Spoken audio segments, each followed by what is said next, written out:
chapter 26. When there was a scarcity of food in the land besides the first scarcity of food which was in the days of Abraham. And Yitzhak went to Abimelech, sovereign of the Philistines in Gerar.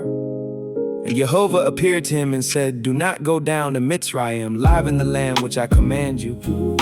Sojourn in this land, and I shall be with you and bless you.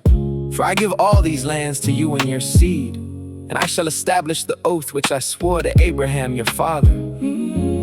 And I shall increase your seed like the stars of the heavens, and I shall give all these lands to your seed. And in your seed all the nations of the earth shall be blessed." 5. Because Abraham obeyed my voice and guarded my charge, my commands, my laws, and my Torah. And Yitzhak dwelt in Gerar. 7. And when the men of the place asked about his wife, he said, "She is my sister." For he was afraid to say, "She is my wife," thinking, lest the men of the place should kill me for Ribkah, because she is good looking. And it came to be, when he had been there a long time, that Abimelech, sovereign of the Philistines, looked through a window. And he watched and saw Yitzhak playing with Ribkah his wife. 9. So Abimelech called Yitzhak and says, "See, truly she is your wife. So how could you say she is my sister?" And Yitzhak said to him, "Because I said, lest I die on account of her." 10. And Abimelech said, "What is this you have done to us? One of the people had almost lain with your wife, and you would have brought guilt on us." And Abimelech commanded all his people, saying, "He who touches this man or his wife shall certainly be put to death." And Yitzhak sowed in that land and reaped in the same year 100-fold, and Jehovah blessed him. And the man grew great and went forward until he became very great. 14. And he came to have possessions of flocks and possessions of herds and a great body of servants, and the Philistines envied him. And the Philistines had stopped up all the wells which his father's servants had dug in the days of Abraham his father, and filled them with dirt. 16. And Abimelech said to Yitzhak, "Go away from us, for you are much mightier than we." 17. So Yitzhak went from there and pitched his tent in the Wadi Gerar and dwelt there. 18. And Yitzhak dug again the wells of water which they had dug in the days of Abraham his father. For the Philistines had stopped them up after the death of Abraham, and he called them by the names which his father had called them. 19. But when Yitzhak's servants dug in the wadi and found a well of running water there.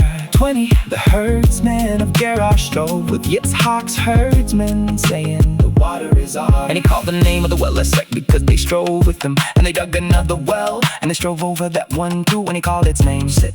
22. And he moved from there and dug another well, and they did not strive over it. And he called its name Rehoboth, and said, "For now Jehovah has made room for us, and we shall bear fruit in the land." And from there he went up to Bethel for Sheba. 24. And Jehovah appeared to him the same night and said, "I am the Elohim of your father Abraham. Do not fear, for I am with you, and shall bless you, and increase your seed for my servant Abraham's sake." And he built an altar there, and called on the name of Jehovah. And he pitched his tent there, and the servants of Yitzhak dug a well there. 26. And Abimelech came to him from Gerar with Ahuzah, one of his friends, and Pikol, the commander of his army. And Yitzhak said to them, "Why have you come to me, seeing you have hated me, and have sent me away from you?" But they said, "We have clearly seen that Jehovah is with you." And we said, "Please let there be an oath between us, between you and us, and let us make a covenant with you." 29. That you do no evil to us, as we have not touched you, and as we have done only good toward you, and have sent you away in peace. You are now blessed by Jehovah. And he made them a feast, and they ate and drank. 31. And they rose early in the morning and swore an oath with one another, and Yitzhak let them go, and they departed from him in peace. 32. And on the same day it came to be that the servants of Yitzhak came and informed him about the well which they had dug, and said to him, "We have found water." So we called it Sheba. Therefore the name of the city is Beersheba to this day. And when Esau was 40 years old, he took his wives, Yeah, Yedith, the daughter of Bethi, the Gittite, and Basemath, the daughter of Elon, the Gittite, and they were a bitterness of spirit to Yitzhak and Ribkah.